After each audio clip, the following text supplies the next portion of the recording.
opening that door and bringing that suspect. Here we go. The door's opening right now. You see the SWAT team moving in, and they are moving in to take the suspect out of that vehicle, that suspect who fired upon officers and fired at two other people at a separate scene. It looks like this is ending peacefully with officers moving in and taking that suspect out. Ralph, are you with us?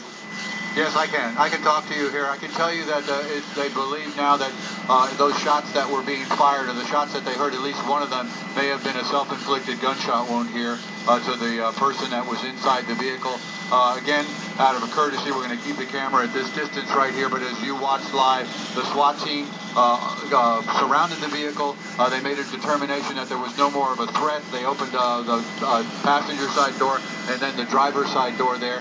We believe the suspect is maybe deceased on the ground. We'll wait for confirmation from the police department on that, but by the body language of the police officers here on the scene, we're making that assumption.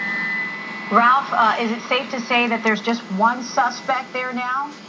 Well, all along, the police officers that were pursuing the vehicle indicated that they could not see because of the dark tints whether there was one or more persons in the vehicle, so they treated it as suspects in the vehicle. At this time, it appears that there may have only been one. We're going to wait for, as I said moments ago, we'll wait for confirmation from the authorities as to the exact end of this, but it looks like this is going to be wrapped up here as far as the standoff nature of this call. Again, a police chase starting down in South Dade, ending with a violent crash that sends at least one person to the hospital, an innocent victim here on US 27, ends at US 27 here, just north of Griffin Road.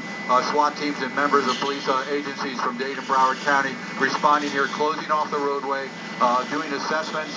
Their SWAT team members responding here, and just maybe a minute and a half, 2 minutes ago, you saw live them end this standoff.